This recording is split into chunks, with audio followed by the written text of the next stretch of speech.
conocimientos náuticos que estamos organizando en la Subdirección de Arqueología Subacuática para difundir un poco más sobre este tema tan apasionante, tan interesante.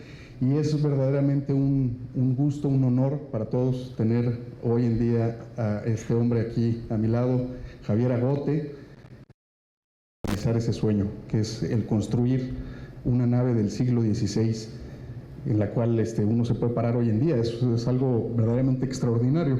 Y esta nave que logró sacar a flote es muy especial también para nosotros, porque se trata de una réplica del barco en Red Bay, el famosísimo San Juan de Red Bay, que trabajó pues uno de nuestros grandes colaboradores de la subdirección, un gran amigo de Pilar Luna, nuestra fundadora,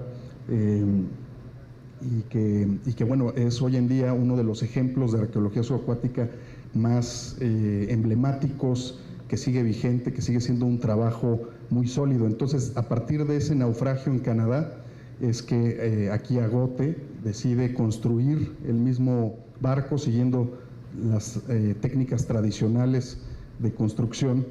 Y bueno, pues ya no les quito más aquí el tiempo, te dejo con nuestro público. Gracias a todos. Roberto, muchas gracias. Es un placer estar aquí y además me siento muy correspondido. Roberto, viniste hace unos meses, ya el tiempo pasa rápido, pero bueno, fue muy agradable tu visita, ya nos conocemos desde hace unos años. Y bueno, teníamos que, comentaba a mi amigo Cazalis, que una sorpresa, otro vasco que tenemos aquí, que bueno, el destino nos ha traído aquí a México y claro, de paso como no íbamos a hacer esta presentación de este barco tan emblemático, sobre todo en este contexto arqueológico tan importante. Cuando descubrí el museo hace cosa de 6 años, me pareció una maravilla. Entonces me siento muy honrado de que me hayáis invitado. Muchas gracias.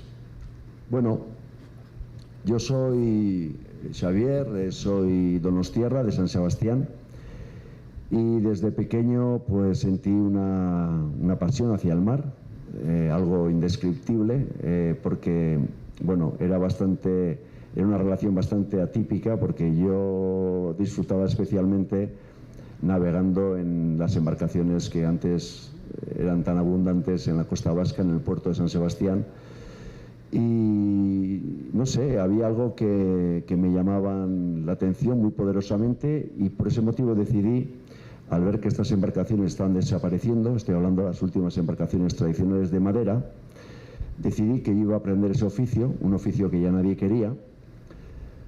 No lo entendieron muy bien en casa, pero bueno, era una pulsión más bien artística, ¿no?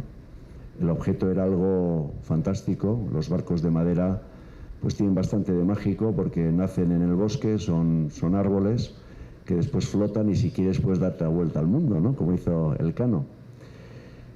Y fue en aquella época en la que, bueno, queriendo aprender el oficio, era difícil porque ya había una crisis en el sector, y afortunadamente tuve la oportunidad de conocer la existencia de una escuela de construcción naval de embarcaciones de madera, pero además de valor patrimonial, en un museo marítimo en Estados Unidos, en el Museo Marítimo de Maine. Y ahí me fui, joven, pero resulta que en aquel entonces, con esa decisión de aprender el oficio, también empecé un poco a interesarme por la historia marítima y a intentar ver cómo eran los barcos de nuestros antepasados.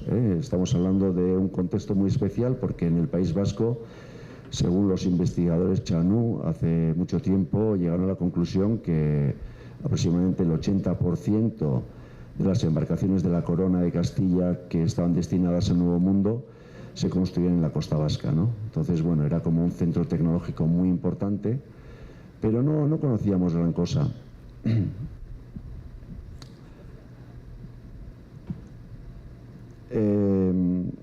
No conocíamos gran cosa porque en aquel entonces los barcos se construían sin planos. Hay unas muy pocas representaciones gráficas muy someras, pero en realidad en el día a día los astilleros construían estos galeones sin ningún tipo de planos. Ellos conocían muy bien las proporciones que eran transmitidas de padres a hijos, Y lo cierto es que esos planos están en las mentes de esos constructores, ¿no?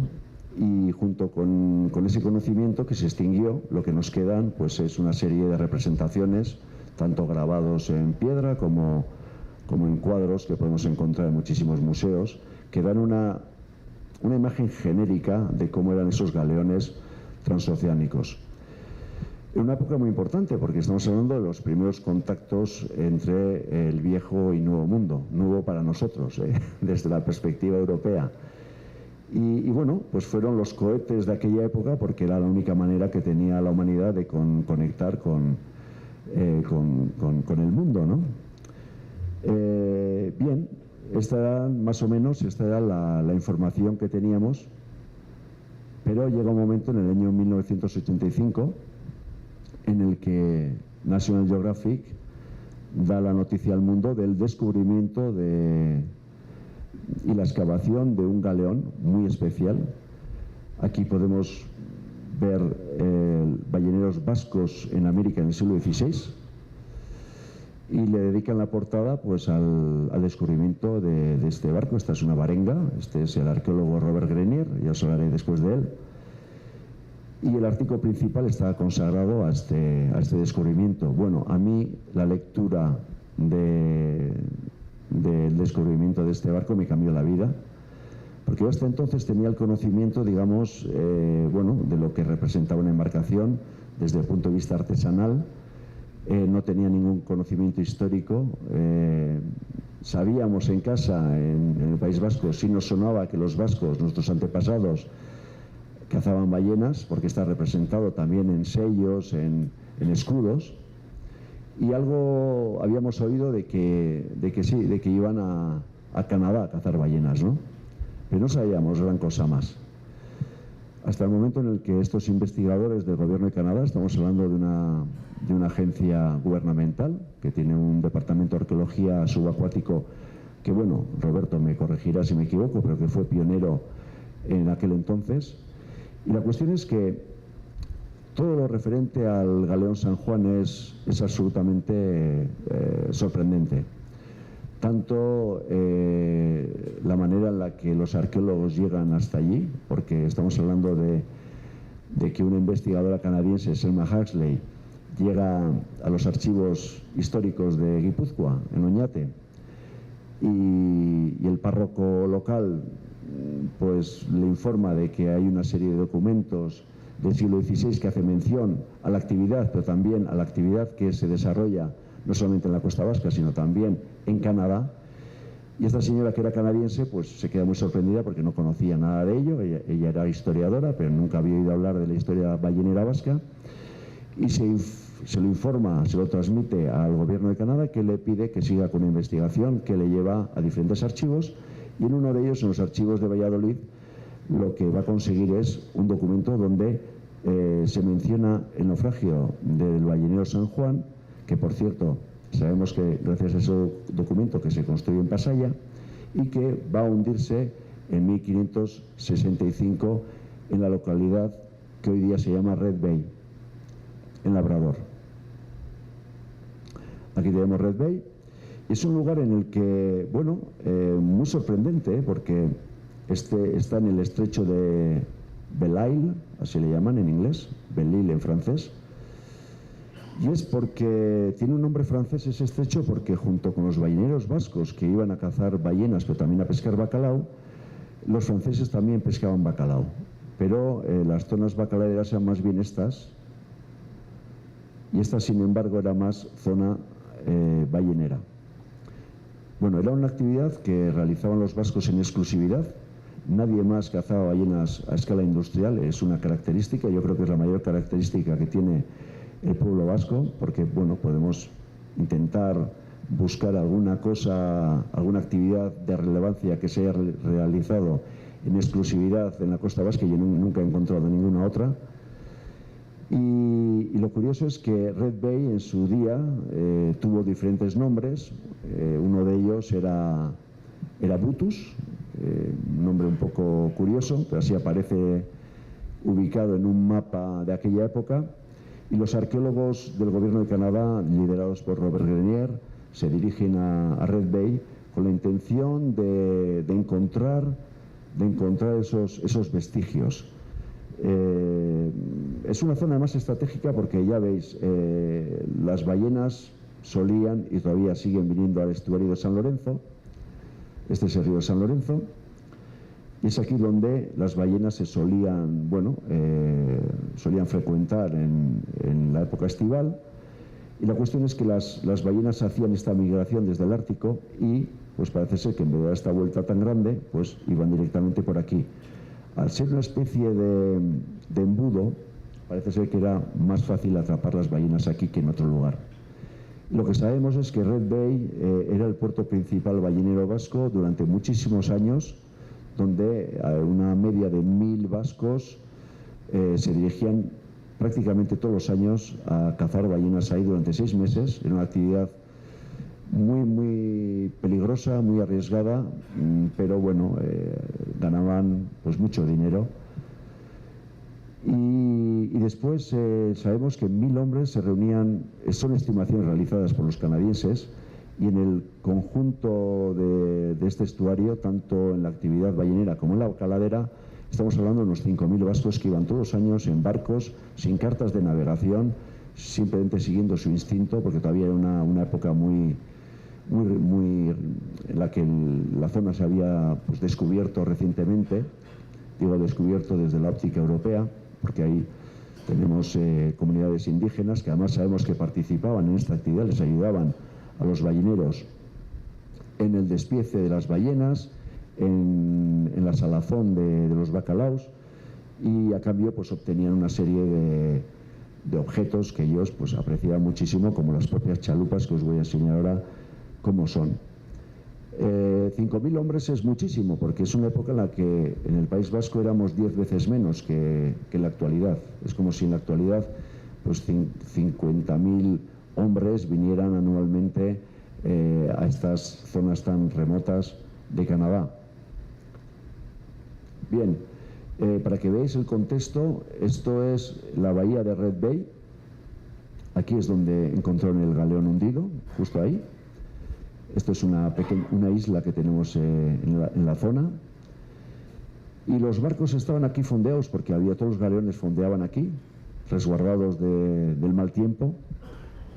Y parece ser que en el mes de diciembre de 1565 una tormenta rompió el ancla del galeón, que debía estar por esta zona según las indicaciones de los arqueólogos, y poco a poco pues fue derivando hasta quedarse encallado ahí mismo, a apenas 10 metros de profundidad.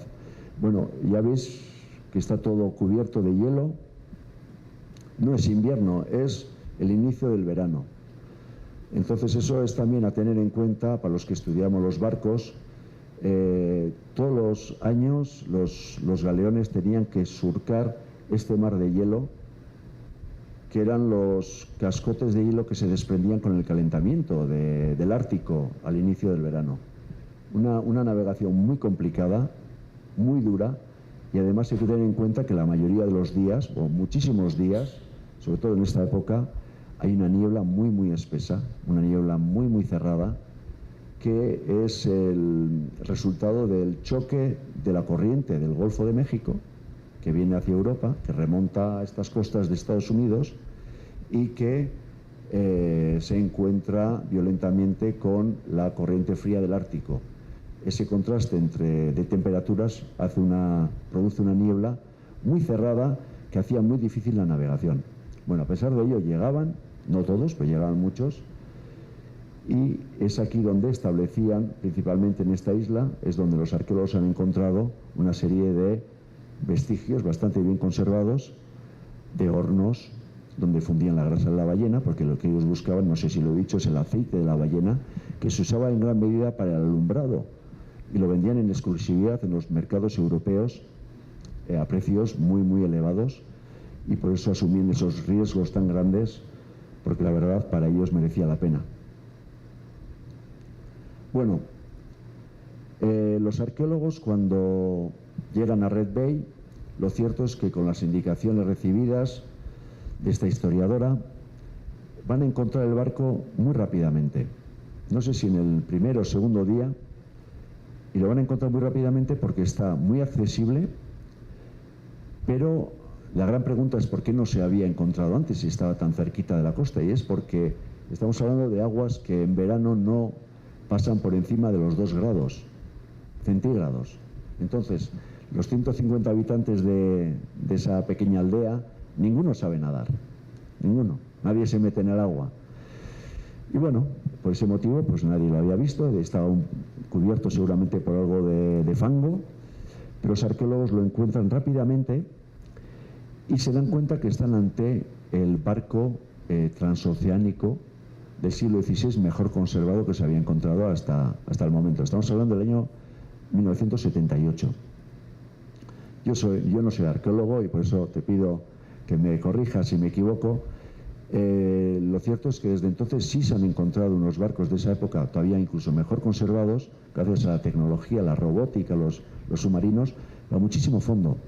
Sé que en el Báltico hay alguno, en fin, en algunos lugares sí los hay, pero lo cierto es que este es un barco que pudo ser estudiado, investigado, gracias a que está pues muy accesible y está muy bien conservado, al menos el lado de babor. Aquí podéis apreciar que el submarinista está conectado con una manguera que le está alimentando con agua caliente, porque estamos hablando de una época en la que todavía la tecnología subacuática pues no está del todo pues tan bien desarrollada, creo que no había trajes secos y bueno, pues pasaban mucho frío. Estamos hablando de una excavación que duró 8 temporadas, porque solamente podían excavar el barco en verano, y los veranos ahí son muy cortitos. Ahí seguramente que ya les gustaría encontrar el barco en México, pero lo cierto es que me cuentan los arqueólogos que se morían de frío. De hecho, el primer año que no tenían este sistema, pues creo que solamente podían pasar o dedicarle 20 minutos de excavación al día, debajo del agua. Y ya el segundo año ya van a integrar este método que me contaron que proviene de las plataformas petrolíferas de Noruega y que tuvieron muchos problemas para poner a punto porque no controlaban bien la temperatura y alguno pues tuvo algún accidente, parece ser que se escaldó ahí, en fin, porque bueno, parece ser que cuando estás en agua muy frías y de repente te llega agua hirviendo, pues como que tardas en reaccionar, ¿no? Algo así. Bueno, aquí estamos ante este barco que los arqueólogos, al ver que es semejante testimonio, ¿no?, de una época muy importante para ellos, porque claro, es importante para los europeos, pero claro, hay tanto patrimonio en Europa, pero los canadienses no. Y los canadienses, cuando ven que este barco representa el inicio de la época moderna de su país, pues deciden emprender una actividad, una excavación arqueológica sin precedentes, porque ellos van a decidir que este barco lo tienen que desmantelar bajo el agua. Estamos hablando de 3.000 piezas. Ellos creían que iba a ser una tarea bastante más fácil de lo que fue, porque ellos a simple vista se dieron cuenta que todos los clavos de hierro estaban oxidados, que habían desaparecido, y pensaron que las piezas las podrían separar fácilmente, que podrían desmantelar el galeón pues con relativa facilidad, pero están muy equivocados, porque lo cierto es que en el País Vasco, en el siglo XVI, se construían los galeones con un sistema mixto de clavos de hierro, pero también cabillas de madera. Y las cabillas de madera estaban perfectamente conservadas. Es decir, cuando empezaron a separar las piezas no lo conseguían, hasta que a alguien se le ocurrió idear este sistema de gato hidráulico, pero muy sencillo, al que le van a añadir una lengüeta una chapa fina de hierro para poder introducirla entre los espacios estrechitos que podían encontrar entre las piezas, y accionando el gato pues van a ir separando para poder tener suficiente espacio a lo largo de todas las cuadernas, que son las costillas del barco, para ir cortando todas las cabillas que están aquí representadas por estos orificios. Aquí se podemos ver algunas cabillas, hay muchas más, aquí también hay cabillas, y van a ir cortándolas todas poco a poco para ir despegando todas las piezas y sacarlas a la superficie, como podemos ver con esta fotografía. Lo que podemos ver son piezas de roble que están perfectamente conservadas después de casi 5 siglos. Se pueden apreciar muy bien las marcas de herramientas, son marcas de azuela, en fin, es increíble. Este es el talón del codaste, es la parte trasera, inferior trasera de la quilla. Esta es la parte, un añadido a la quilla, y este es, para arriba, es el inicio del codaste, que ya va 11 metros hacia arriba. Esto es una varenga. Y entonces, bueno, ya podéis ver que bueno, estamos ante un hito de la arqueología subacuática y van a ir inventariando todas las piezas. Ahora me imagino que los arqueólogos pues pensaréis que qué mérito tenían, porque es cierto que, bueno, tenemos relación con otros arqueólogos que han encontrado otros barcos en épocas más recientes y que ahora, pues bueno, pues ya no hace falta dibujar las piezas, sino que ahora se hacen unos barridos con unos escáneres que te aportan la información mucho más precisa y además a una rapidez increíble, porque bueno, no me acuerdo ya cuánto tiempo requería dibujar cada pieza, pero estamos hablando de 3.000 piezas como esta, que bueno, pues gracias a ello pues tenemos ahora una información privilegiada, ¿no? Con estas 3.000 piezas, los arqueólogos canadienses le dedicaron 22 años a reconstruir el puzzle a escala reducida por medio de un sinfín de maquetas como esta, donde cada maqueta representa un estadio diferente de construcción del barco.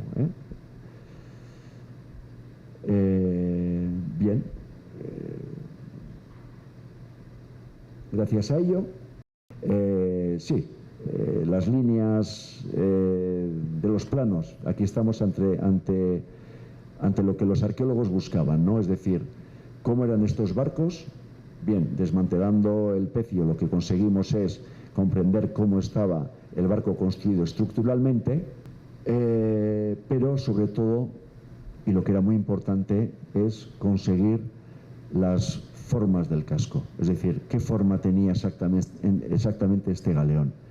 Y esto era lo que los arqueólogos buscaban, tanto los planos de construcción como los planos de formas. Y finalmente, aquí tenemos la cuaderna maestra, que, bueno, cuando se construye un barco, sobre todo utilizando los métodos antiguos, es de aquí donde se parte, ¿no? Es importante tener la sección central más ancha del barco, que es con un sistema geométrico, era a partir de aquí que ellos predeterminaban todas las demás cuadernas y conseguían hacer el plano o plasmar ese plano que hasta entonces estaba en las mentes de los constructores. Como podemos ver, es un galeón que tiene 3 niveles, 3 cubiertas. Eso es muy interesante porque sabemos que en aquel entonces, hasta ese momento de esas navegaciones transoceánicas, muchísimos galeones estaban desprovistos de esa tercera cubierta, pero aquí lo que parece ser es que ya es importante, de cara a esa larga navegación transoceánica, optimizar el volumen de carga del galeón, porque hasta ese momento la navegación en Europa era una navegación de cabotaje, donde el transporte de mercancías se hacía relativamente fácil o relativamente rápidamente, y lo que no se cargaba en un viaje se podía cargar en el siguiente. Aquí, sin embargo, lo que tenemos es un galeón que está pensado para traer el máximo de barricas llenas de aceite de ballena de una manera optimizado el espacio de carga, y además sabemos que estas barricas, que tienen una capacidad de unos 220 litros, parecido a la capacidad de las barricas bordelesas actuales, pero con una forma un poco diferente, sabemos que el valor de cada barrica corresponde en la actualidad con unos $7.000, que estimó National Geographic hace apenas 5 o 6 años. Ya veis, los galeones en el viaje de ida iban cargados de chalupas, de calderos de cobre para fundir la grasa, todo tipo de herramientas, alimentos, bebidas, para subsistir una tripulación de 60 personas, que es el caso del San Juan. Es una de las informaciones que nos proporciona ese documento histórico. Pero en el viaje de vuelta todo eso lo abandonan, se lo dan a las tribus indígenas que van a ayudarles en la actividad ballenera, y lo que ellos quieren es transportar exclusivamente aceite de ballena. Y bien, lo que tenemos aquí es una maqueta que está expuesta en el Museo Marítimo de Red Bay, en el Museo del Ballenero, que es un museo fantástico donde todos los elementos museográficos son vestigios o del San Juan o de otros naufragios de balleneros vascos que se encuentran allí. Y de hecho Red Bay desde hace 2013 es Patrimonio de la Humanidad, es Patrimonio Mundial de la Humanidad.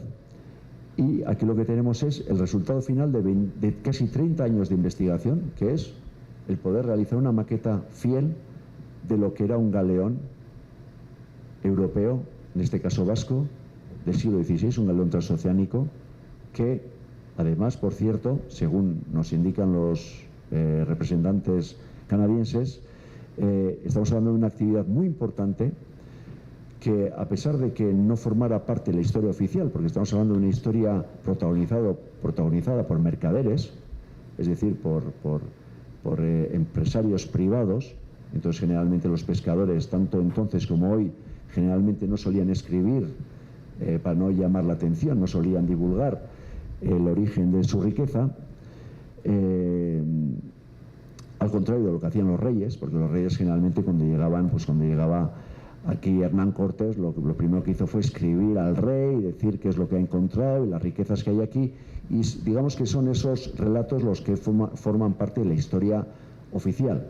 Aquí estamos hablando de una historia de pescadores, una historia que ha pasado desapercibida hasta que nuestros amigos canadienses nos la han revelado al mundo, ¿no? Y estamos hablando de la primera actividad industrial de Norteamérica. Es algo increíble, algo fantástico, ¿no? Y bueno, pero aquí se acabó el proyecto arqueológico canadiense. Después de 30 años, el objetivo es hacer una maqueta. Lo que ellos no sabían es que iba a haber alguien que no se iba a quedar contento con la maqueta y que iba a querer construir el galeón. Bueno, esta historia que estoy contando es una historia muy personal, porque antes os he comentado cómo cuando era joven decidí aprender el oficio de carpintero Rivera. Cuando me dirigía a esa escuela en Estados Unidos, di con ese volumen de National Geographic. ¿Y qué pasó? Pues pasó que me cambió la vida. En ese momento descubrí una historia real que supera con creces la ficción, supera con creces la historia que nos presenta Moby Dick, por ejemplo, ¿no? Y me di cuenta que hay algo en nuestra historia que es absolutamente enorme, que es universal, pero que ni lo conoce debidamente los descendientes de esos protagonistas. Estoy hablando de la gente del País Vasco, pero que tampoco conoce el mundo.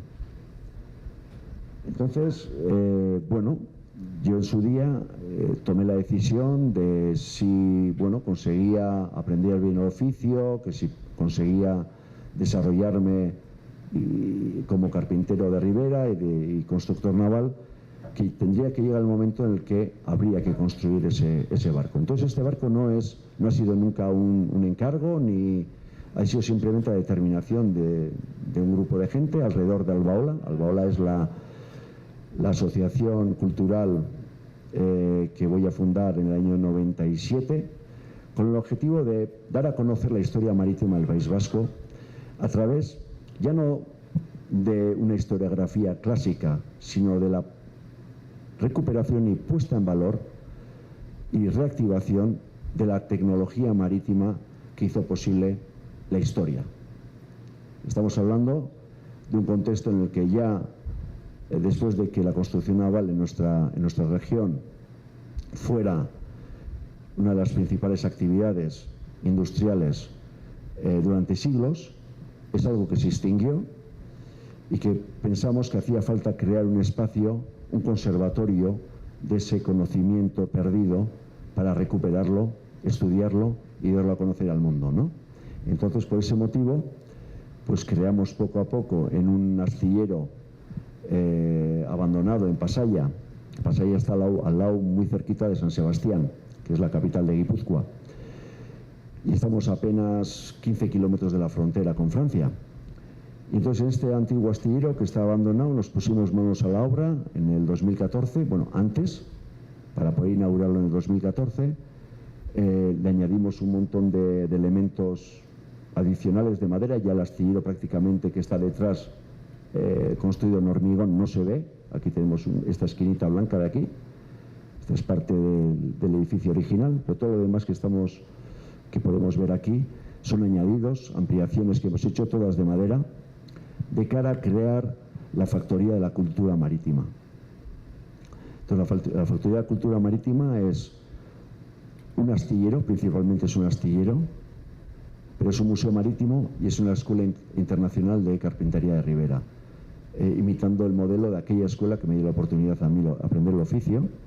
Y ahora, en la actualidad, tenemos alumnos que vienen de todo el mundo. Todavía estamos esperando a los mexicanos que vengan para aprender a hacer barcos de madera.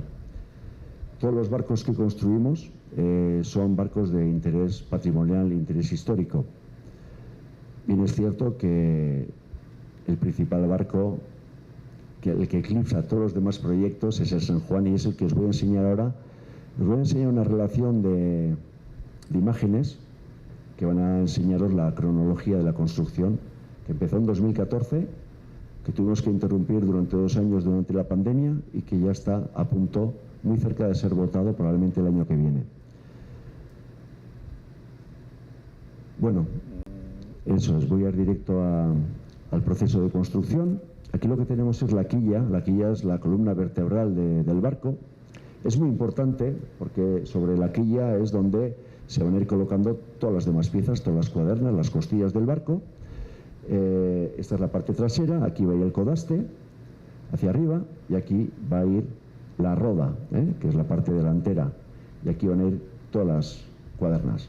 Bien, aquí lo que tenemos es una pieza muy singular que cuando los arqueólogos la sacaron del fondo del mar no daban crédito, porque una quilla en principio es una pieza muy sencilla que se puede elaborar muy rápidamente, incluso en la serrería. Estamos hablando de una pieza de una sección rectangular, como una viga, que no tiene más misterio. Aquí, sin embargo, lo que nos encontramos es una quilla elaborada de una manera muy, muy diferente, donde en el centro tenemos una sección en T y en el fondo de Y, y aquí en la parte delantera también Y. Esta parte todavía está sin labrar, pero ya veis, ¿no? Entonces aquí lo que tenemos es la quilla, la columna vertebral, a la que de un mismo tronco se le ha labrado la primera tabla del casco.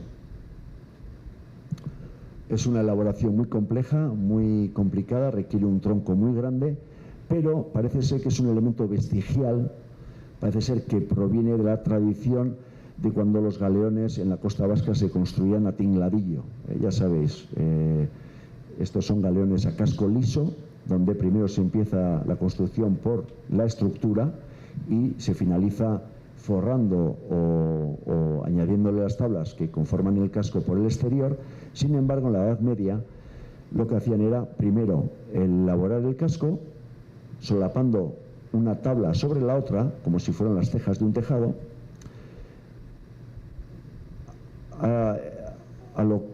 a lo que posteriormente después se le irían añadiendo las cuadernas, todas las piezas estructurales, pero ya posteriormente. Bueno, generalmente no suelo explicar esto, pero como sé que aquí hay unos cuantos arqueólogos, pues por eso pienso que os puede interesar. Bien, aquí tenemos la quilla original, me parece interesante enseñar las dos piezas, ¿no? La original, aquí tenemos esta sección en T, la sección en Y. Podéis ver que estamos hablando de la misma pieza. Además, es curioso porque es la única pieza del galeón que no está construida de roble, sino que está construida con madera de haya. Y hay un motivo para ello, y es que, de hecho, varios pecios vascos antiguos tienen esa misma característica. Yo creo que es una manera de economizar el roble, porque el haya tiene una característica, es que no se puede utilizar para hacer el barco enteramente, porque en alternancia de aire y humedad es una madera que se pudre muy fácilmente. Sin embargo, si está siempre sumergida, va a aguantar siglos, o sea, no se va a estropear nunca. Entonces yo creo que es una manera de economizar ese roble que era tan preciado en aquel entonces. Lo que aquí podemos ver es ya sobre la quilla, que es esta que está aquí, ya apenas se ve, ya vamos añadiendo las cuadernas, pero las cuadernas usando la misma cronología que usaban los carpinteros en el siglo XVI, es decir, a medida que va avanzando el proceso de construcción, van a ir añadiéndole cuadernas, varios niveles de cuadernas posteriormente. Eso es algo que creo que es a finales del siglo XVII o XVIII ya va a desaparecer, al menos en el caso de los grandes galeones, porque ya las cuadernas se van a elaborar enteras en el piso y se van a alzar enteras hasta arriba, cosa que aquí todavía no. Entonces nosotros optamos por respetar esa cronología constructiva para entender mejor por qué hacían las cosas, ¿no? Bien.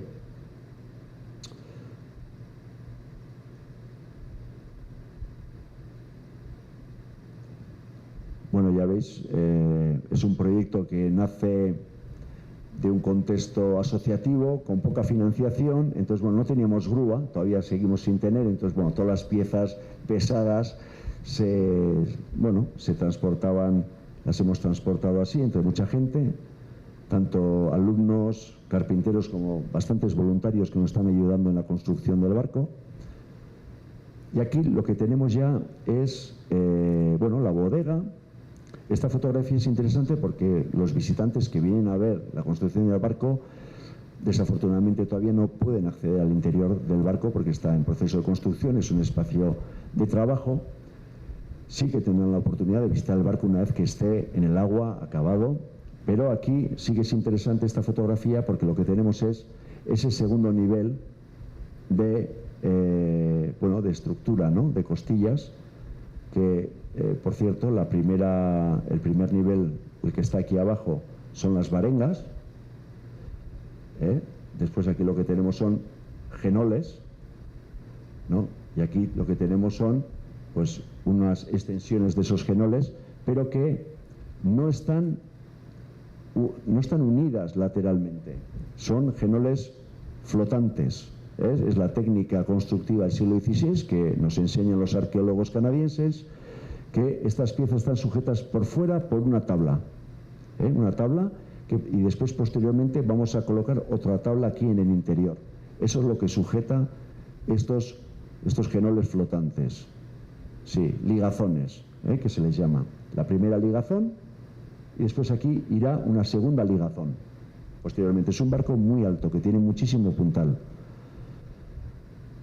Bueno, ya veis que siempre recibimos mucho público. Esa es la misión de la factoría Albaola, y es que mientras construimos embarcaciones, mientras recuperamos ese conocimiento perdido, lo que hacemos es, todas nuestras actividades las desarrollamos de cara al público como un museo. Igual que este museo, recibimos a visitantes, y además es muy importante porque nos permite cumplir con ese objetivo de divulgación de nuestro patrimonio, pero al mismo tiempo nos permite también financiar en parte sustancial este proyecto. Si los visitantes, pues sería muy complicado. Un momentín. Aquí está esa tabla que os he hablado, ¿veis? Podéis apreciar esta tabla por fuera. Es la primera tabla que la vamos a colocar, la vamos a clavar sobre los genoles, y es la que va a aguantar estas ligazones también, ¿verdad? Bueno, aquí tenemos la bodega que está debajo de la primera cubierta, todavía sin entablar. Esta es la carlinga, o sobrequilla, y aquí es donde va a ir el palo mayor, el mástil. Bien, para la anécdota lingüística, os he dicho que yo represento a la asociación Albaola.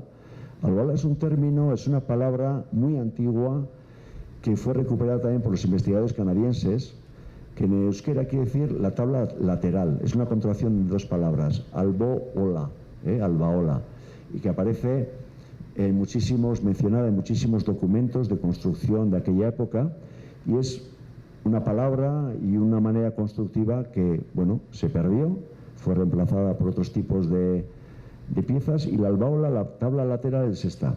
En cada nivel hay una albaola, es decir, una tabla lateral. Y como hay varias otras tablas laterales, pero creo que lleva hasta el nombre por ser la más importante, la más grande.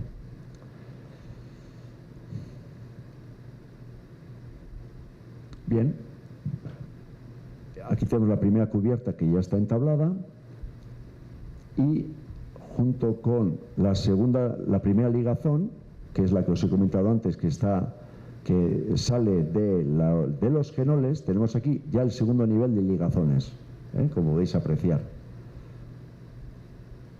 Y aquí ya estamos colocando y acabando de colocar ese nivel de cuadernas que os he comentado.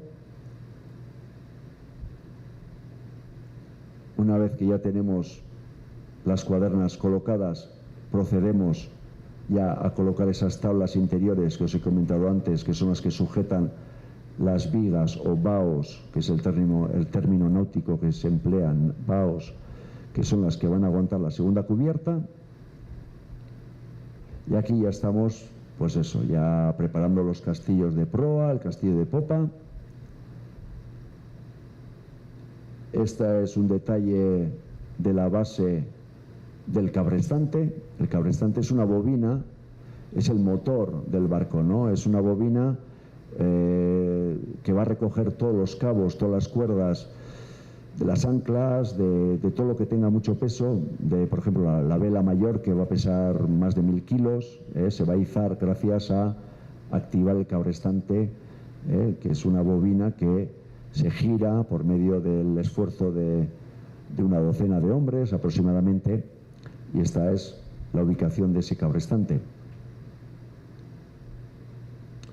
Esta es una imagen del castillo de proa. El barco, a medida que va creciendo para arriba, se va estrechando muchísimo porque es muy alto, tiene un puntal de 6 metros. Entonces, para tener garantías de que el barco sea lo más estable posible, ya todas las piezas navales son cada vez más livianas, pesan cada vez menos, y el barco se está estrechando. Pasamos de una manga al nivel de la flotación de unos 7,5 metros a una manga o una anchura de unos 5 metros. Esta es la parte delantera del barco, que se le llama el beque.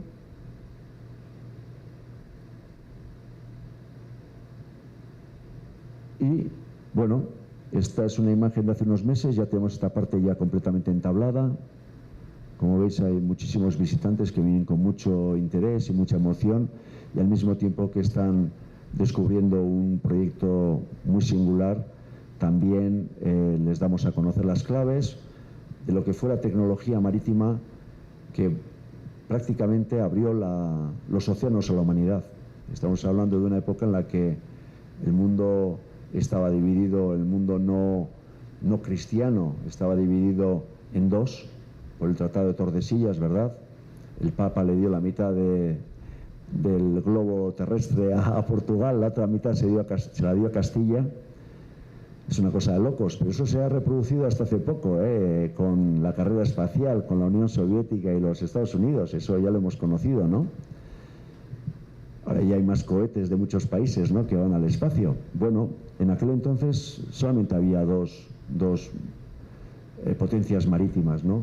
Y en lo que corresponde a la potencia del Reino de Castilla, como os he dicho, todos los galeones, todos los cohetes de aquella época se construían en la costa vasca.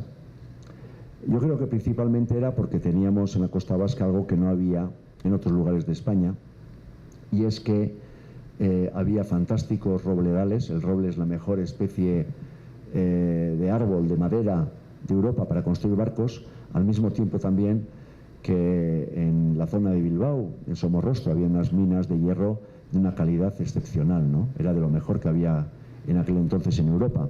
La combinación del hierro, del roble, toda proximidad de los astilleros, muy cerquita de la costa, hizo que construir barcos en la costa vasca era algo que salía mucho más rentable que en cualquier otro lugar, porque no había que transportar esos materiales tan pesados. Eso ya nos lo han comentado nuestros colegas franceses, que cuando tenían que construir galeones tenían que transportar el roble al menos desde el centro de Francia, estamos hablando de 400, 500 kilómetros, que los llevan a rastras con animales. Bueno, esas características de nuestra tierra hizo que hacer barcos en la costa vasca era muy fácil. Salían los barcos pues relativamente baratos, y por eso pues son los barcos que llegaron a México. Tanto iban los barcos a pescar Terranova, y estamos hablando de los barcos balleneros y bacaladeros, eran empresas privadas ajenas a los intereses de la corona, pero después la carrera de Indias, todos esos barcos eran los barcos que estaban construidos también en la costa vasca, y que están representados como ninguno por la nao San Juan, un barco excepcional, un barco que ha sido un regalo fantástico que nos han hecho los arqueólogos canadienses, porque han tenido el apoyo incondicional del gobierno de Canadá, que gracias a ello han podido elucidar todos esos enigmas tecnológicos que en definitiva fueron, como he dicho antes, los que abrieron las puertas de los océanos a la humanidad, ¿no? Sin estos galeones pues no estaría yo hoy aquí, ¿no? Entonces, bueno, pues esto es lo que yo os tenía que presentar, y os doy muchas gracias por haberme invitado. Y ahora os ruego que si tenéis cualquier pregunta, estoy aquí para contestarlas. Me alegro que me hagas esa pregunta, porque tenía la intención de contarlo, pero se me ha olvidado. Entonces, bueno, la finalidad de este barco tiene varias finalidades. La primera era conocer cómo era el barco. Construir el barco para aprender del proceso constructivo. Eso ya está hecho. Pero lo que queremos ahora es seguir aprendiendo del barco, y va a ser, ahora nos queda aprender a navegar en él. Mucha gente sabe navegar, yo navego habitualmente, pero yo no sé navegar en un galeón del siglo XVI, nadie sabe hacerlo, porque estamos hablando de un galeón auténtico, un galeón además desprovisto de cualquier tecnología moderna, porque uno de los requisitos del gobierno de Canadá para compartir la información, el informe técnico, el informe científico de este barco, es que teníamos que respetar lo que ellos llaman integridad conmemorativa. Integridad conmemorativa ellos llaman a que cualquier reproducción que provenga fruto de la investigación realizada por ellos, ya sea un galeón o un zapato o lo que sea, ha de ser reproducido respetando el objeto original. Muy importante.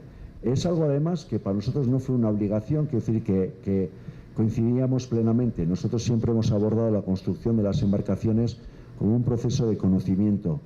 Es decir, es aprender. Nosotros cuando construimos el barco nos está construyendo a nosotros también.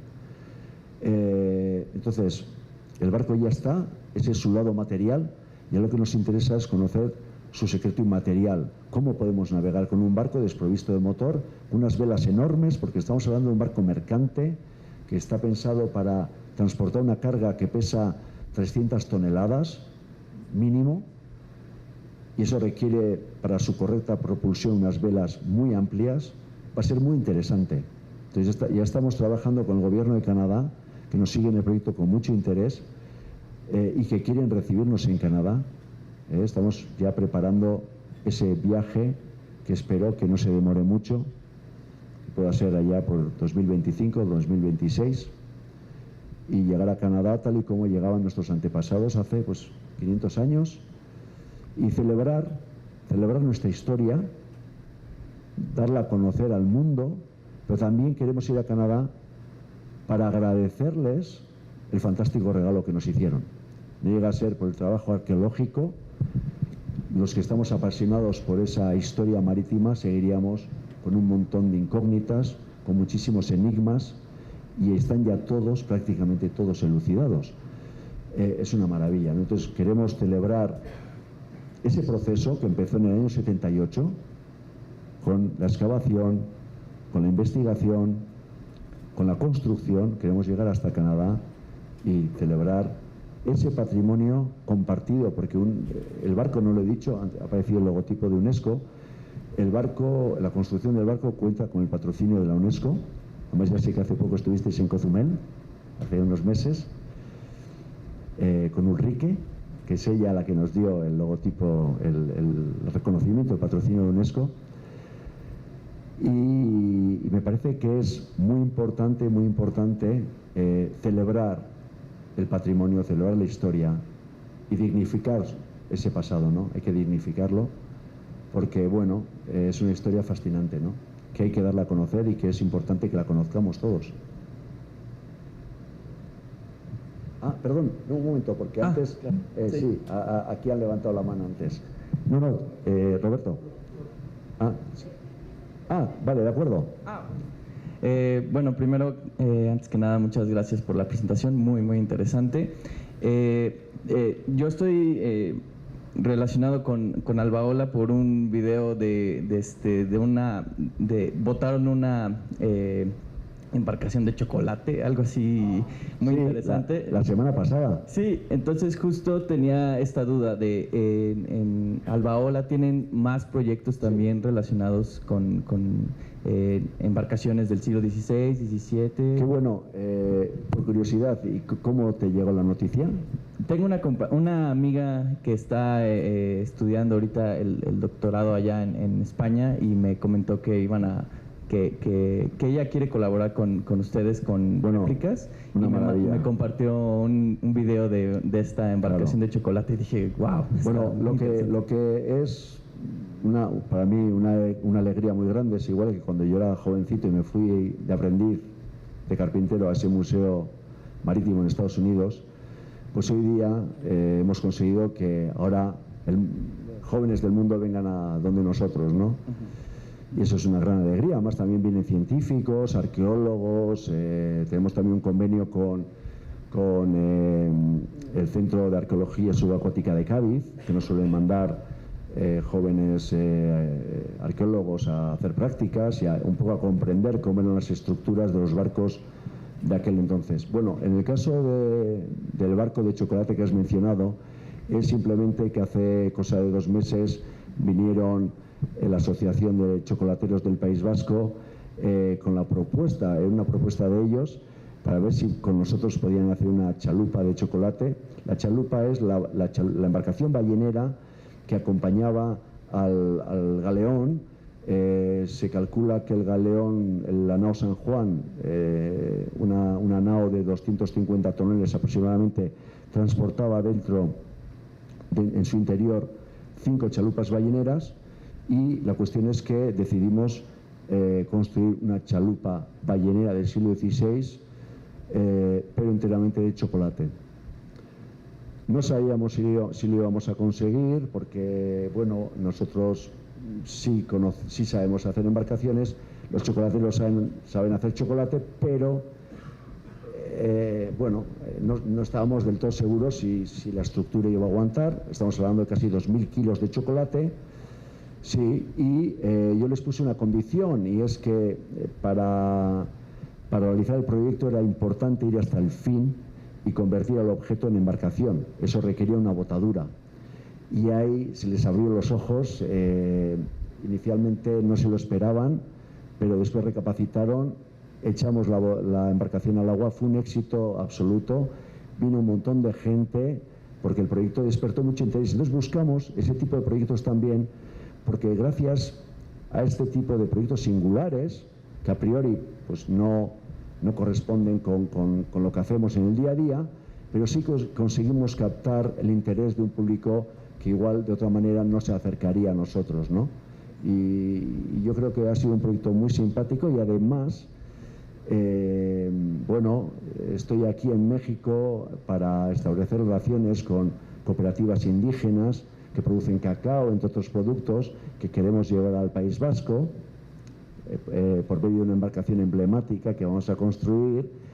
Y Lo bonito es que cuando les comenté este viaje que venía a hacer aquí a México, para conocer a esas cooperativas, hacer contactos, ellos me dijeron que ellos lleven a comprar todo el chocolate que íbamos a transportar desde México al País Vasco, ¿no? Entonces, bueno, yo creo que es interesante, y además este proyecto que vamos a desarrollar, lo que buscamos siempre es que el patrimonio marítimo, la historia, sirva como nexo de unión en la actualidad para desarrollar un montón de proyectos, pero también por medio de colaboraciones, ¿no? Y que la cultura nos permita ser un puente para conocernos, para interactuar y tener una relación amable, ¿verdad? Eso es lo que para mí y para nosotros en Albaola es la historia, ¿no? Es una oportunidad para reconectar con muchas culturas. Oye, Javier, muchas gracias. Bueno, sobre todo porque es muy interesante que llegues a cumplir ese sueño que es muy complejo, ¿no? Hacer una escala 1 a 1 de los restos de un galeón.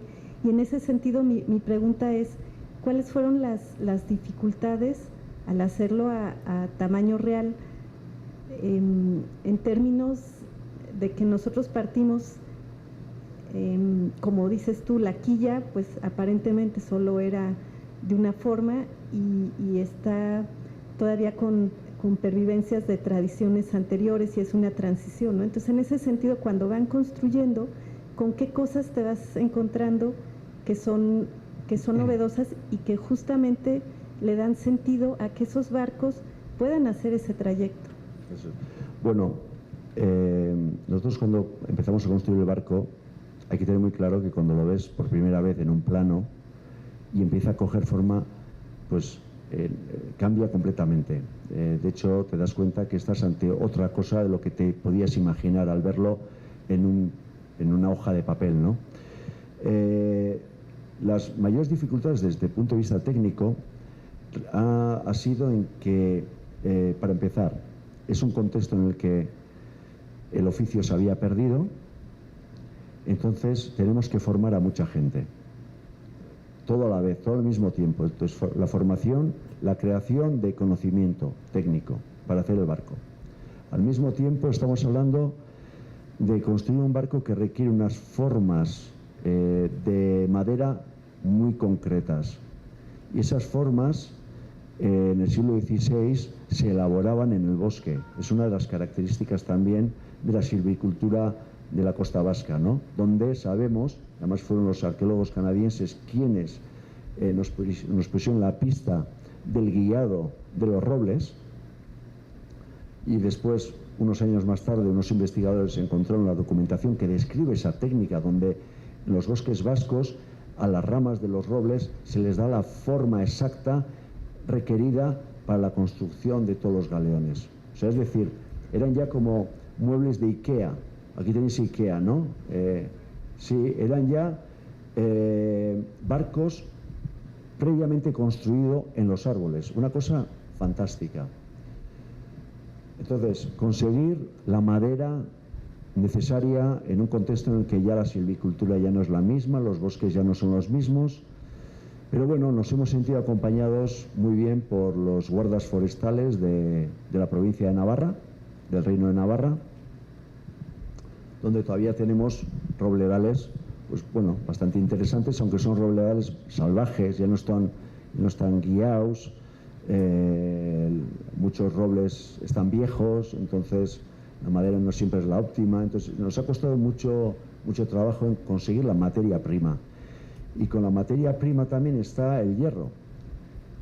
Este barco está compuesto de infinidad de clavos, pernos, en fin, elementos hechos de hierro que los estamos elaborando también, recuperando el oficio de herrería. Tenemos un herrero en Albaola que con mucha paciencia elabora cada una de las piezas indicadas por los arqueólogos. No estamos hablando de miles y miles de clavos, cientos de pernos bastante grandes, todos hechos a medida. Eso es muy complicado, ¿no? Y después también materiales como la brea, es decir, que es el alquitrán para proteger la madera. Pues también hemos hecho hornadas en el bosque, reviviendo las técnicas antiguas. En fin, es todo un universo tecnológico que estaba extinguido y que lo estamos recuperando. Ahora estamos en la fase en la que ya nos estamos proyectando para elaborar lonas de cáñamo para hacer las velas. Y también hay que hacer las cuerdas de cáñamo, ¿no? Bueno, estamos ahora en esa fase, en este momento, ¿no? Los mástiles también, ha sido muy complejo encontrar abetos de casi 20 metros de largo, con el diámetro requerido, muy rectos. Ahí ha residido la complejidad, en los materiales, en la formación de carpinteros. Después, una vez que tenemos los materiales y que sabemos hacer los barcos se hacen. Eso no ha creado ningún problema. Sí. No sé si hay una botellita de agua por ahí, porque tengo un reseco. Hola, felicidades, sí. Muchas gracias por, sí. por tu plática.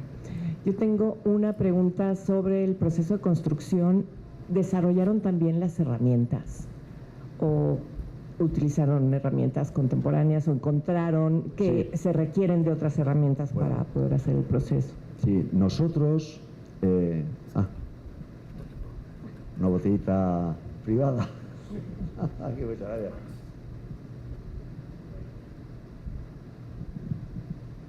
Ya está. Sí.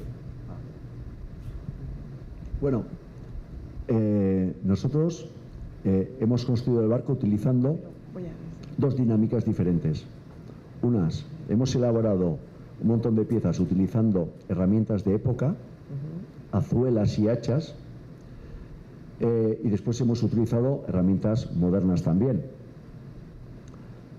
Es cierto que cada vez en Albaola vamos derivando más al querer construir embarcaciones incluso sin electricidad, porque hay un ejemplo en el mundo, hay un museo marítimo en Dinamarca que se llama Roskilde, que yo siento una grandísima admiración por ese museo, porque llegan a construir barcos mucho más pequeños que el nuestro, mucho más pequeños, pero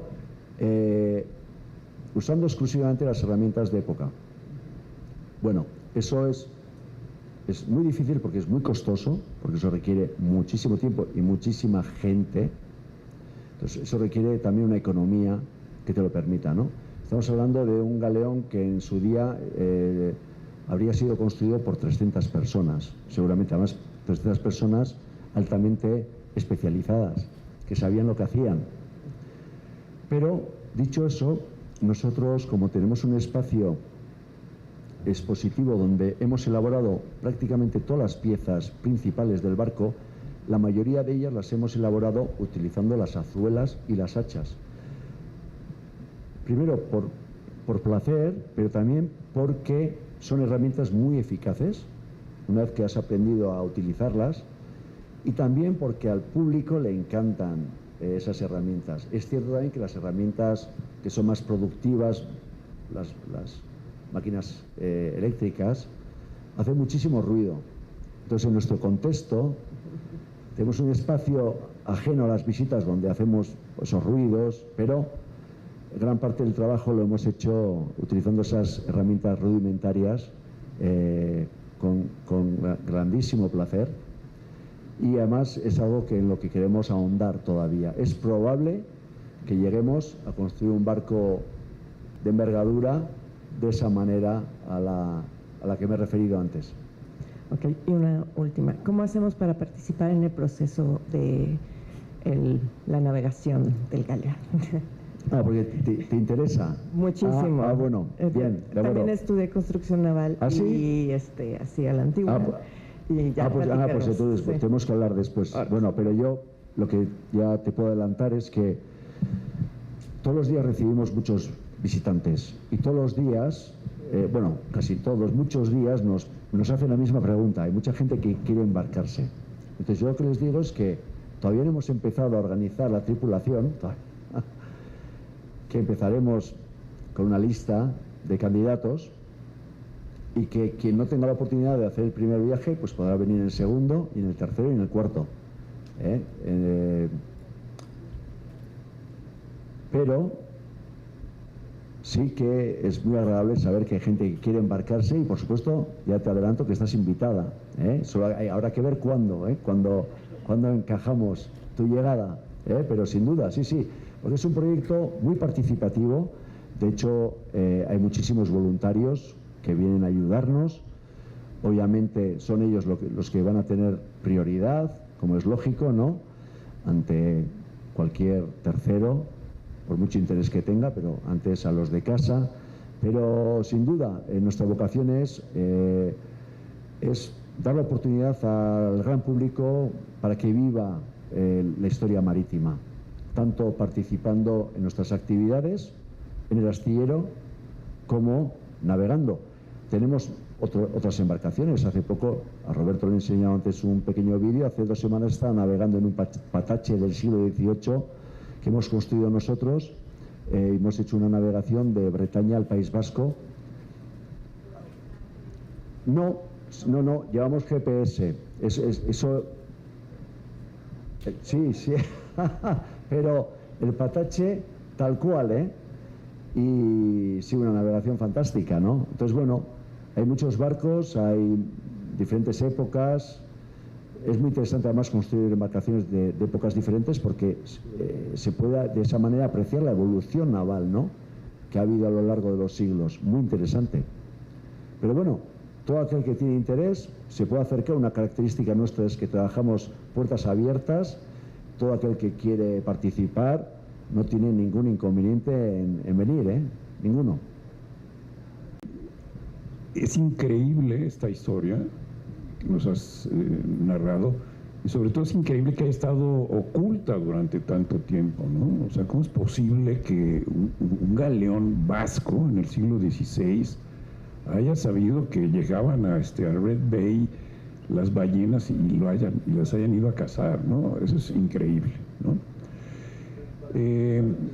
Yo tengo, muchas preguntas, pero la primera sería, si tú sabes si las carabelas que llegaron, en las que llegó Colón, fueron construidas en el País Vasco. O sea, porque también hubo un intento aquí en México cuando se celebraron los 500 años del encuentro de dos mundos. Se construyó una réplica, entre comillas, de la Mari Galante. Era mucho más grande y todo, y finalmente terminó siendo de motor, o sea, nada que ver, ¿no? Sigue navegando por ahí, por el mundo.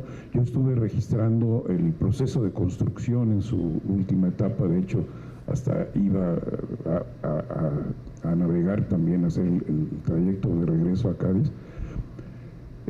Por circunstancias no lo hice. Un saco mío finalmente sí se fue, ya estaba yo embarcado.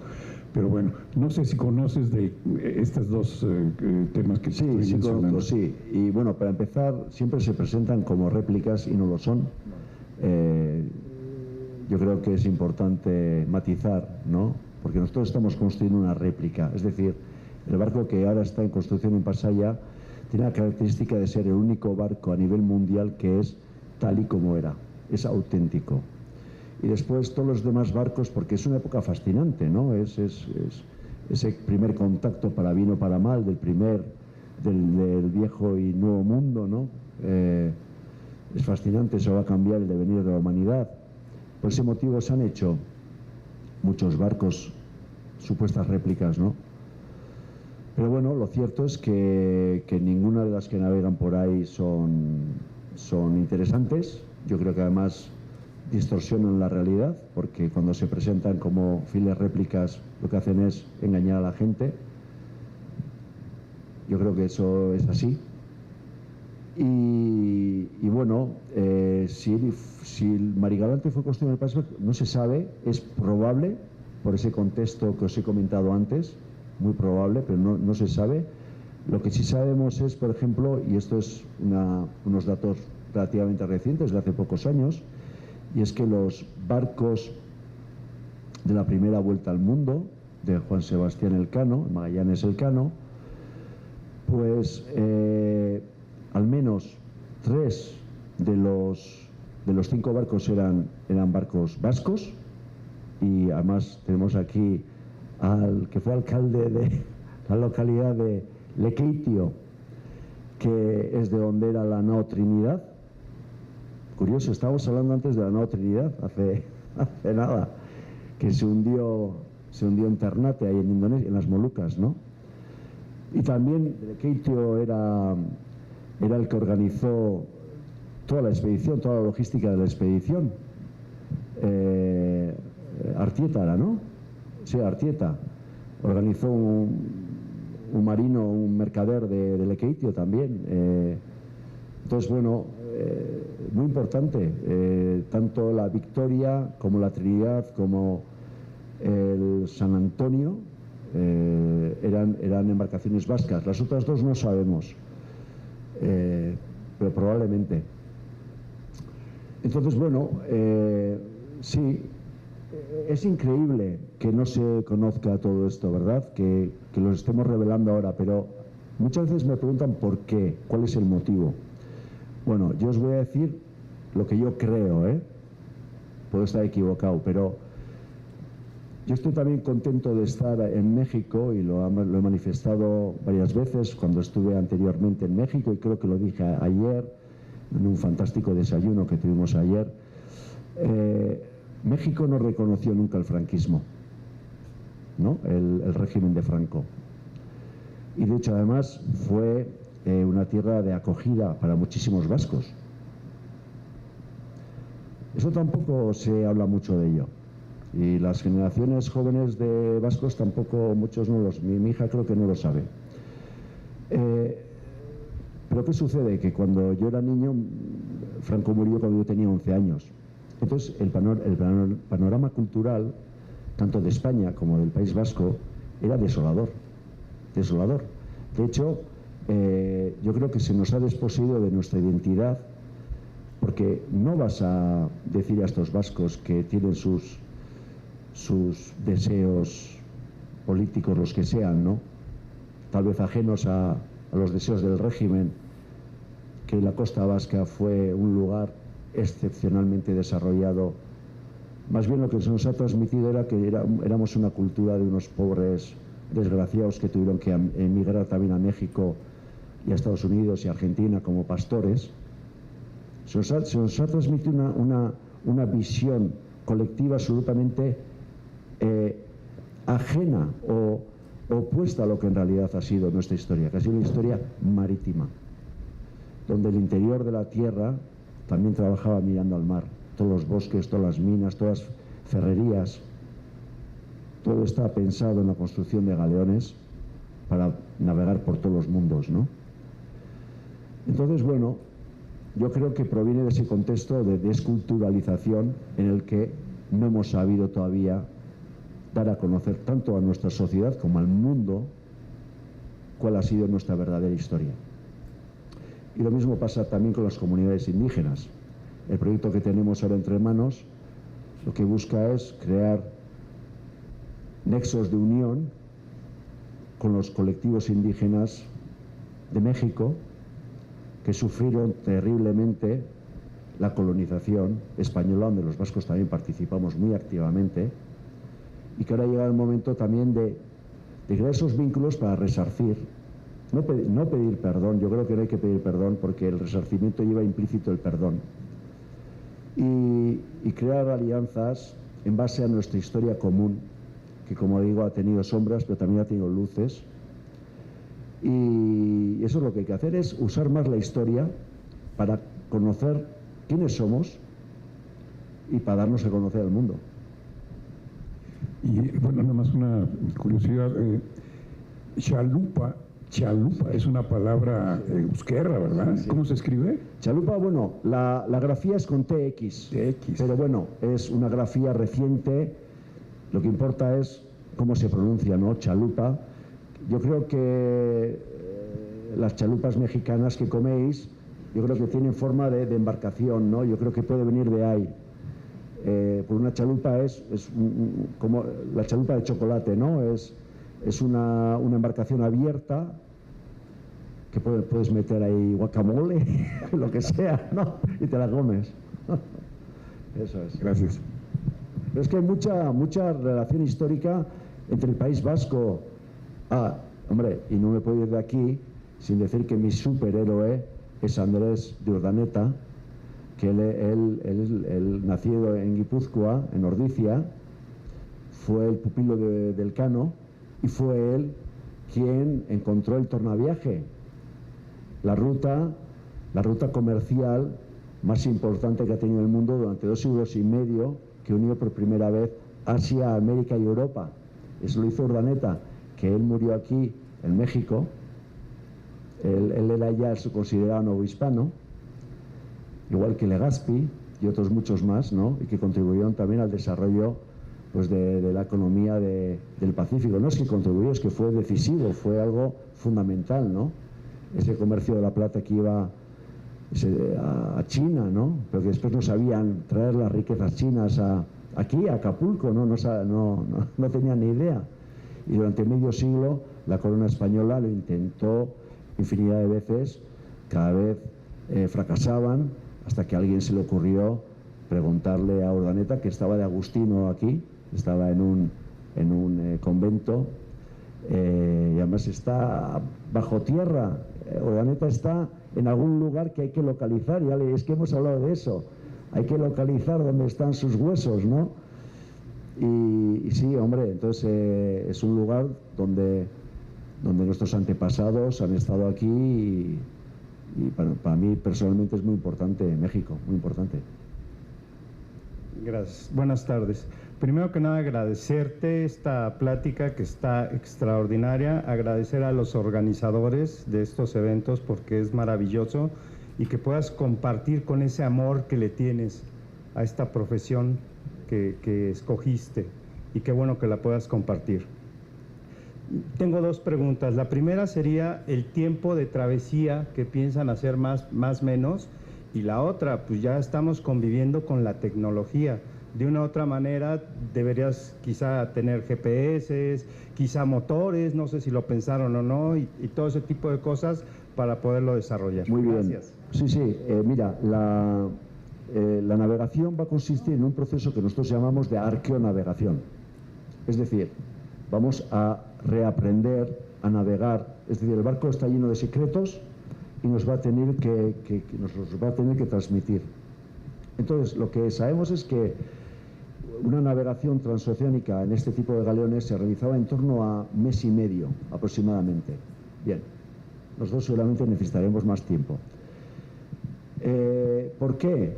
Porque obviamente cuando tú te embarcas en con una tripulación de 60 marinos que empezaban desde la edad de los 8 años, muchos de ellos 8 años, tenía que ser terrorífico. ¿A dónde iba? Terranova, en un océano, pero terrible, terrible.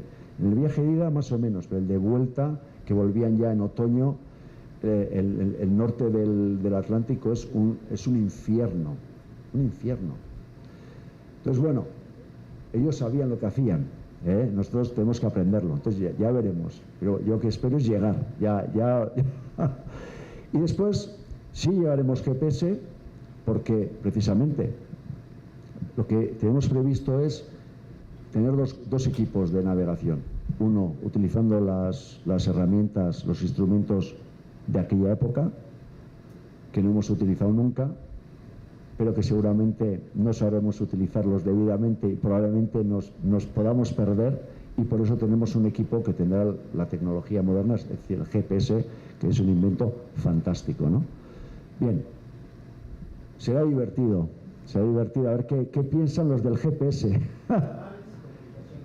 Bueno, sí, eso es para la seguridad, tendremos una radio, pero no tendremos motor, eso, porque el GPS es un elemento no invasivo, lo tienes encima, los motores sí lo son, y lo cierto es que antes he comentado que los canadienses nos pidieron que el barco fuera tal y como era, y de hecho si tuviéramos el motor no podríamos hacer debidamente ese proceso de arqueonavegación, porque muchas veces vamos a tener dificultades, tiempos adversos, tormentas, y si tienes motor, pues ya le enciendes el motor y ya no hay arqueonavegación. Entonces, además somos aventureros, quiero decir que nos gusta el reto marítimo.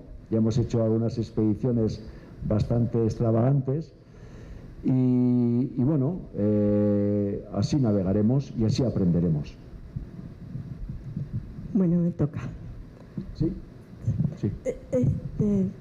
En realidad surgen muchas preguntas, pero solo una por curiosidad, mera curiosidad. ¿Se sabe más o menos en porcentaje cuánto, qué material rescataron, cuánto rescataron de la original? En porcentaje, digamos. Ya. Bueno, yo ahora no me atrevería a decir qué porcentaje. Digamos que es un barco muy completo, sobre todo un lado, el lado de babor. Pero lo que sí te puedo decir es que hay un dossier científico que hay momentos que está accesible en Internet, en otros momentos no sé por qué no lo está. Yo creo que por intermediación de Roberto, ¿no?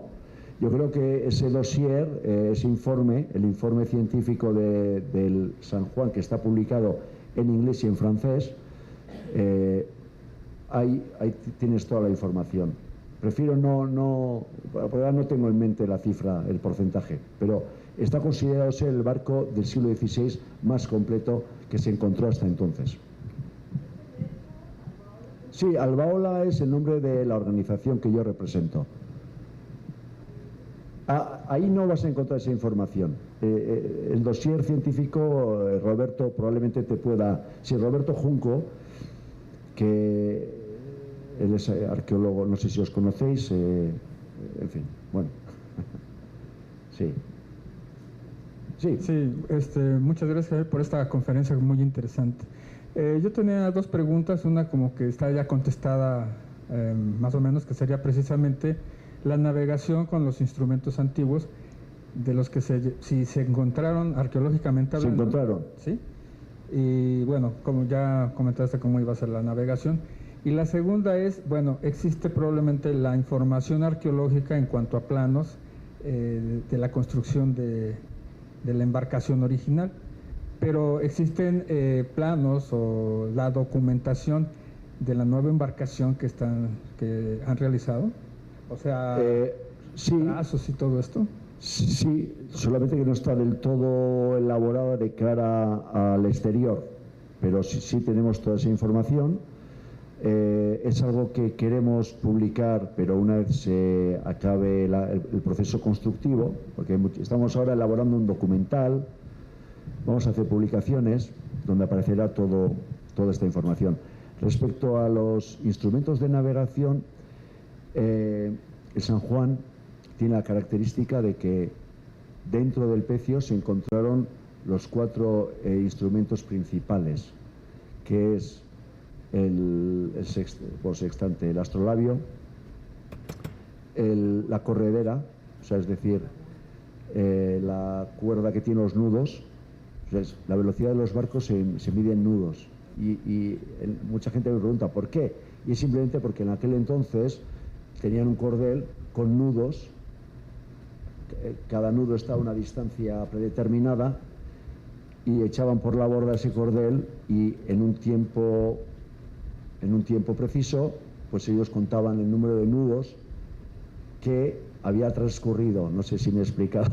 Entonces se han encontrado el astrolabio, el cordel en concreto, el reloj de arena y así, eso es, el compás, la brújula, eso es. Los cuatro instrumentos principales. Debió ser algo único en el ámbito de la arqueología subacuática, sí, porque son elementos relativamente frágiles. Sí. Primero agradecerle por la plática, estuvo muy interesante y bueno, yo tenía duda en cuanto si existe documentación más sobre la vida de los pescadores o cómo era su día a día cuando trabajaban o bueno, si existe algún trabajo o se planea hacer algún trabajo sobre eso en un futuro?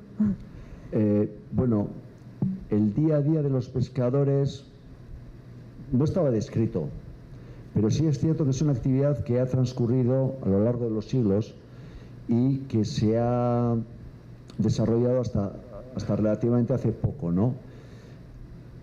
No es el caso en la costa vasca, pero lo que sí sabemos es que llega un momento a principios del siglo XVII que la actividad ya se va transmitiendo a otros países de Europa, y de Europa va a pasar a Estados Unidos a finales del siglo XVIII, ya todo lo que es el siglo XIX. Entonces conocemos por esas épocas más recientes cómo cazaban las ballenas. También cazaban ballenas o cachalotes, mejor dicho, pero la misma técnica en las Azores.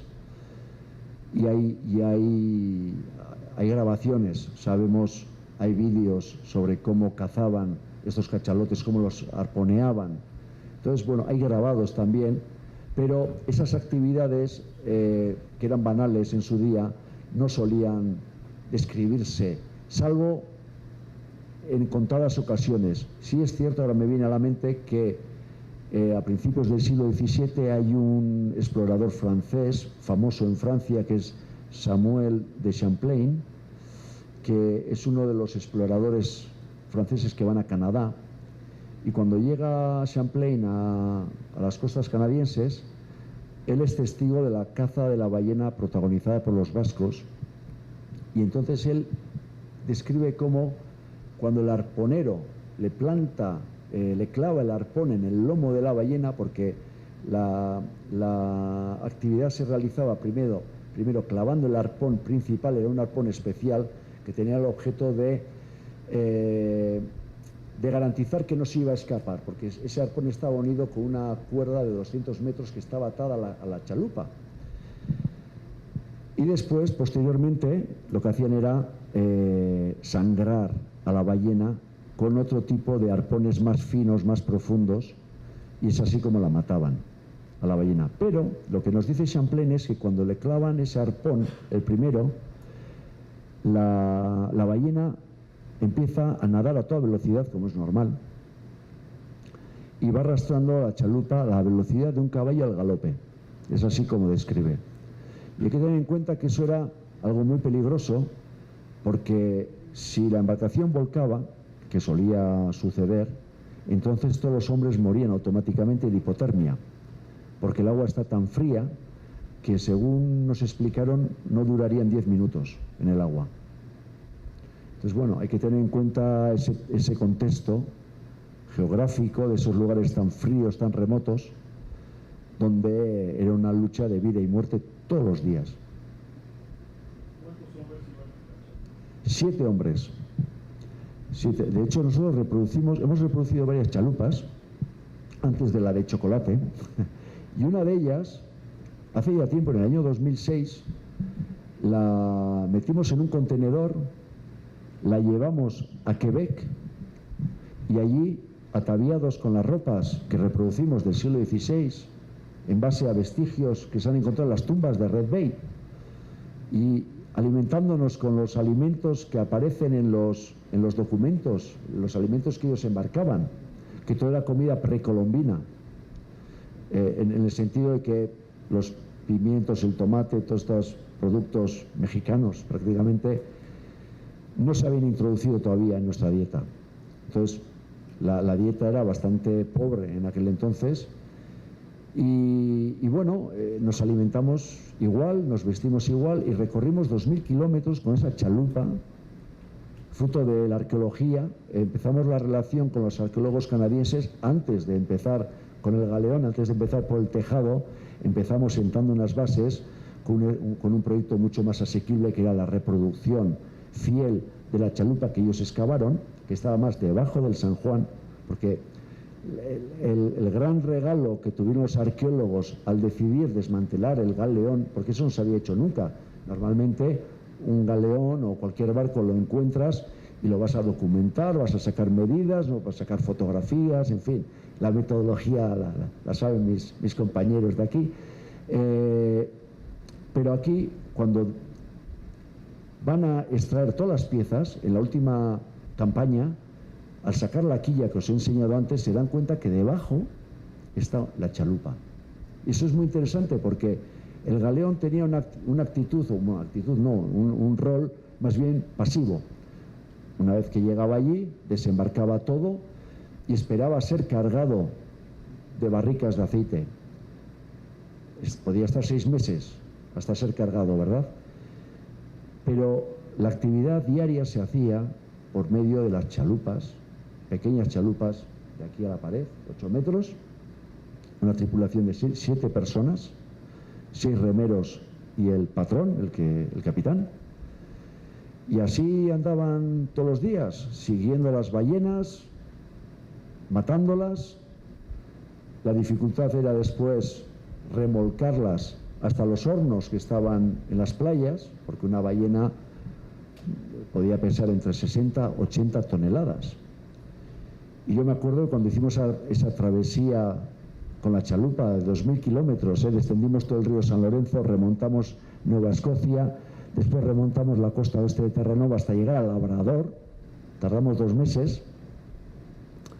Había muchos días que remando y remando bastaba que tuviéramos una corriente o un viento contrario para acabar, pero destrozados del esfuerzo. Y yo solía pensar, y ahora que estoy cansado, si no tengo ninguna ballena aquí a remolque, ¿verdad? ¿Qué sería en aquel entonces tener que remolcar una ballena tan grande?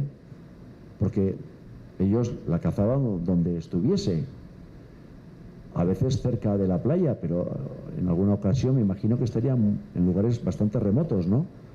Sería un esfuerzo titánico. Era gente que tenía una fortaleza física y mental extraordinaria. Los vascos nos gustan los deportes rurales. Está muy anclado en nuestra cultura. En el País Vasco se levantan piedras por placer, se cortan troncos a hachazos, en fin, hacemos cosas bastante extravagantes para el resto de España, ¿no? Sorprende mucho, pero eso proviene porque somos una cultura desde siempre muy industrializada. En la costa vasca el País Vasco es todo montes, había madera, había hierro, pero no había agricultura. Entonces la gente conseguía salir adelante, pero con un esfuerzo muy grande, ¿no? En el día a día, ya me refiero a la vida de tierra, ¿no? del País Vasco. Yo creo que los marinos que iban a Terranova estaban muy curtidos, la gente muy fuerte físicamente. Entonces, bueno, pues ya me gustaría hacer un viaje al pasado, ¿no? y mirar a ver cómo era todo, pero solamente podemos imaginarlo. Amigo Agote, no, una pregunta muy breve. Sí. Y es tarde. ¿Nos puede decir cuál era la función del calafateo en esas naves? ¿Cómo fue evolucionando esto hasta nuestros días? ¿El calafateo? Sí. Bueno, el calafateo, por si hay alguien ajeno a ese término, es la impermeabilización del barco. Es decir, cuando el barco se ha construido, lo que hay que hacer es insertar fibras vegetales, generalmente solía ser cáñamo, entre todas las ranuras del casco, entre todos los espacios, entre todas las tablas, hay que calafatear, y es una técnica que hay que hacerla con mucho cuidado. Es muy delicado, porque si se calafatea con demasiada fuerza, con mucha energía, no es bueno para la estructura del barco, porque la idea es que esas fibras vegetales, al botar el barco al agua, se va a expandir. La madera también se expande, pero tarda en expandirse. Igual la madera va a tardar 48 horas aproximadamente en hincharse. Sin embargo, para no esperar tanto tiempo y para que la embarcación no se hunda, hay que calafatear, y esas fibras vegetales se van a expandir relativamente rápidamente. Posteriormente, si no se calafatea lo suficiente, va a haber vías de agua. Entonces hay que calafatear en su justa medida. Es todo un arte. Y después se va a rematar la operación embadurnando todo con brea. La brea es un derivado de la resina, en este caso la resina de pino, y eso es lo que garantiza, por un lado, el sellado de las juntas previamente calafateadas, y después también la brea lo que hace es proteger a la madera de la humedad. Muchas gracias. Bueno, pues muchas gracias a todos por haber venido. Agradezco al Colegio de San Luis la oportunidad aquí de haber traído a Agote. Agote, de veras es un honor para nosotros. Pues caray, los sueños sí se pueden cumplir. Entonces, pues una invitación a soñar, a armar proyectos y llevarlos a cabo. De verdad es un honor para nosotros y esperamos poder pues colaborar estrechamente con Albaola. Colaborar, eso sin duda. Además, Roberto, tú que has estado varias veces allí y yo que he venido aquí también, siempre hablamos de dar un paso adelante, de buscar esas colaboraciones y lo vamos a conseguir. Es muy importante también darle esa dimensión científica a todo lo que hacemos y hay, además, que estáis excavando barcos vascos, eso, no vamos a hablar ahora de eso, pero eso igual será en otro momento, ¿verdad? Claro, claro. No, y muchas gracias, porque claro, lo que estáis haciendo con esos galeones construidos en la costa vasca es lo mismo que hicieron en su día los canadienses con el San Juan, ¿verdad? Entonces, es gracias a estas labores pues que conseguimos aprender de nuestra propia historia. No, y que esos canadienses con los que hemos tenido una estrecha relación, ¿no? Grenier, Marc-André, Vernier, son nuestros maestros. Entonces, pues todo queda como entre familia, ¿no? Hagamos ahí varios pendientes que tenemos. Pues gracias y gracias a todos por su paciencia. Un aplauso para Javier.